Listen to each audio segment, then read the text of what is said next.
Hello all, welcome to LTX classes. Let's start with our daily MCQ session. Let's look at the question number 1. Consider the following statements. The Earth Observation Satellites EOS, okay, are the satellites equipped with remote sensing technology. These are gathering information about Earth's physical, chemical and biological systems. Seems good.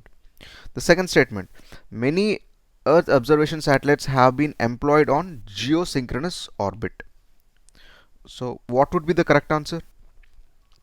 Here, unless you have a proper understanding about geosynchronous, sun synchronous, EOS and polar orbits and all such aspects, it's difficult to answer these kind of questions. You need to have some conceptual clarity here. Okay, here the correct answer is not B, it's only A. The first statement is correct, but whereas the second statement is wrong because it is deployed under sun synchronous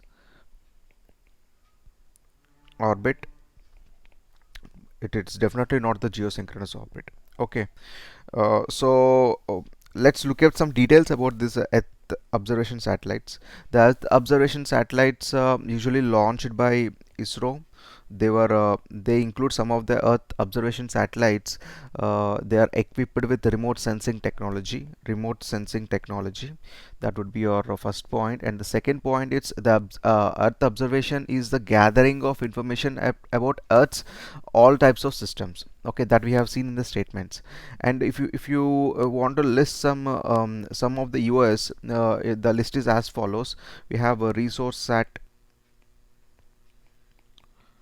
we have cartosats, which are very famous, which deals about the topographies. We have resat, oceansat,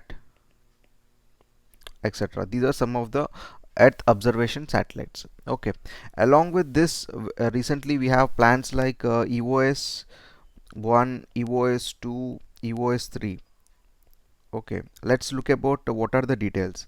Usually EOS 1 satellites usually intended for applications in agriculture, forestry and disaster management. Whereas if you see about this EOS2 usually these are supported to ride ISRO's new small satellite launching vehicles. These are usually deployed for the it comprises of mostly of PSLV and GSLV together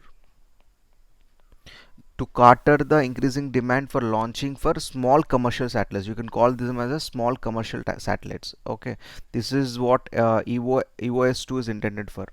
Whereas EOS3, these are the new generation satellites, usually focuses on floods and cyclones. So the distinction between all three satellites, all three types are very important. They all provide real-time images of large parts of the country. We are very much useful, be it for the applications are numerous. It useful mostly for agriculture, resource planning, about mapping, mining. Where there are various applications for the satellites, even for satellite signaling. Even the live classes also happen with some of the satellites, may not be the Earth observation satellites, but the applications are very huge in number.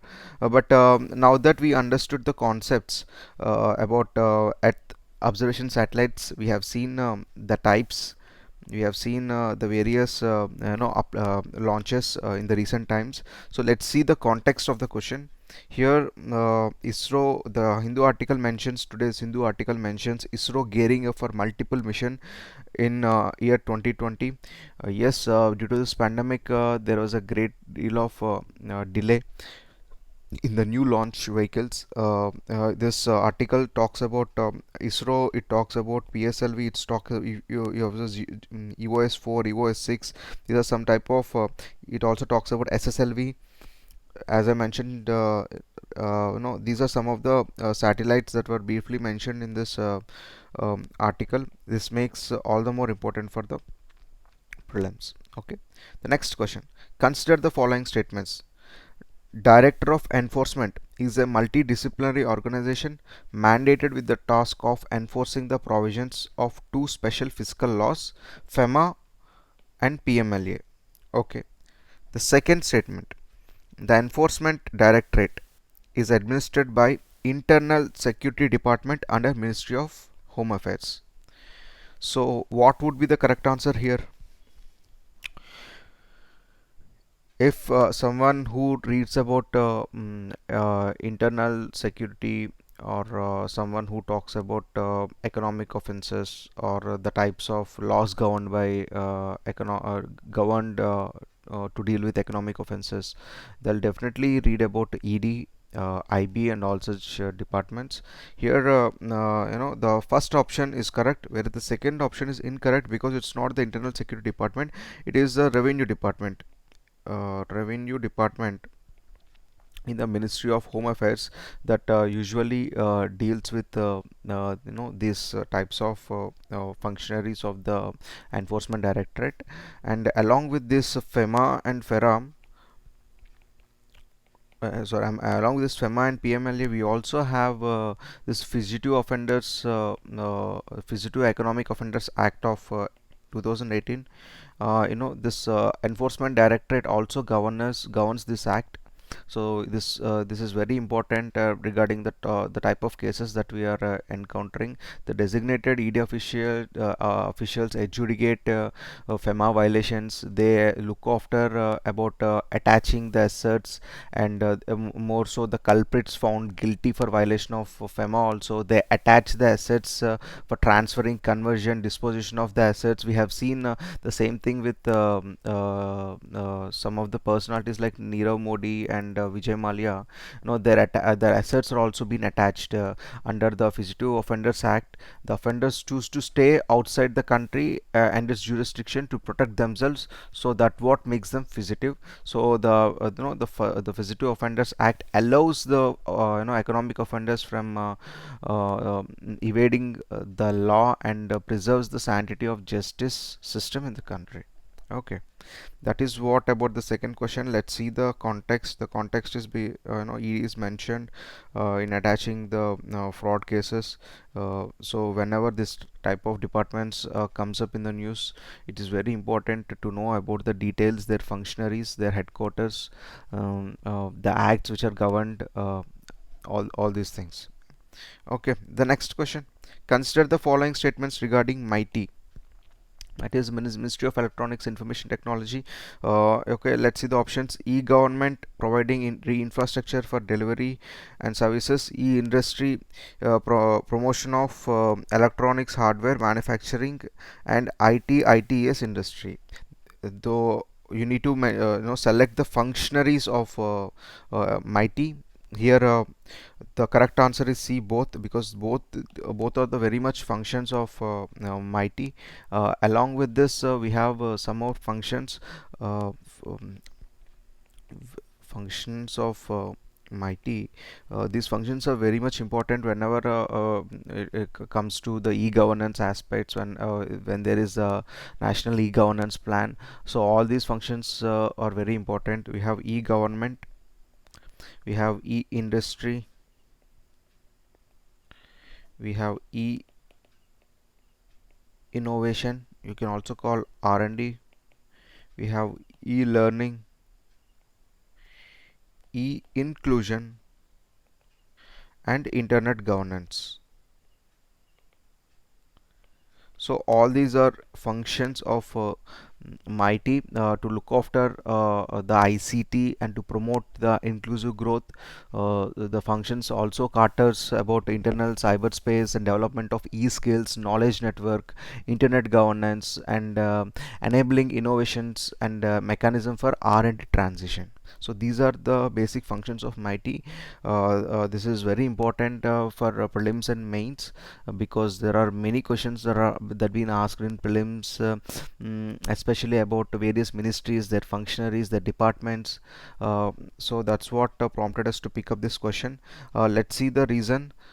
Here, if you see in this article, there is a statement by Dharmendra Pradhan regarding the edutech regulation. The article basically talks about regulating the stalwarts such as here it's such as the fintech companies called Byju's or an academy or any other no, the leading edutech companies with certain kind of policy. Here he mentions there is no place for exploitation or monopoly. Here he wants to emphasize that the startups are fine, they're promoting the online education, but they should not exploit the students with their courses or with their schemes, because many of them started cajoling the students with the plans, with the loans and everything. So the government says that government of India does not want to place restrictions, but we are firm on certain things. The certain things are like the welfare aspects. They don't want any monopoly, they want to have a welfare model. So here the mighty is mentioned, so that's why we picked up this question. Okay, the next question: consider the following statements. The Center for Monitoring Indian Economy, CMIE. The CMIE produces economic and business databases and develops specialized analytical tools to deliver these to its customers for decision making and for research. It analyzes the data to decipher trends in the economy. Okay. The second statement: the purpose of purchases management index is to provide information about current and future business conditions to company decision makers, analysts and investors. So what the correct answer? Here the correct answer is C. Both the statements are correct. CAMIE usually deals about, it's the name it's mentioned, it's monitoring Indian economy. It's mostly deals about the trends in the Indian economy, basically the jobless growth, the unemployment status, the skill report and everything that were dealt by CMIE. Whereas this purchases management index, the PMIE, usually focuses on the business conditions, the business atmosphere, the ecosystem and everything. Okay, so both the statements are correct in this question. So let's see the context here. In today's article, Hindu, it's mentioned about the jobless rate. Here the CMI has been mentioned. In the another article, it's mentioned PMI, the management index. It also mentioned about the trends. The factory output rises at slower pace due to the COVID. So that's what mentioned by PMI. So whenever this kind of indices comes, it our duty to learn about their details and their functions. Okay, the next question and the final question: consider the following statements. The question is about free trade agreement. Okay, the FTA is a pact between two or more nations to reduce barriers to imports, exports as well as services among them. The second statement: under free trade policy, goods and services can be brought and sold across international borders with little or no government tariffs, quotas, subsidies or prohibitions to inhibit their exchange. So what would be the correct answer? Here if you see properly, the statements are seeming to be correct, but there is a catch. It's exports and imports, that's fine, but it's not services. So whenever this kind of statements of right order comes, we have to be very cautious in taking the odd one out. Here the entire statement seems correct, but there is a services aspect attached to it. Here also tariffs, quotas, subsidies, prohibitions, all are in correct place. So whenever the right statements comes one after the another, we might got tricked by the right ones. We might choose both the statements are correct, but sometimes we should have to be very cautious in eliminating the wrong ones. Okay, here since it's mentioned services, this is not the correct statement. Here the correct statement is B2 only.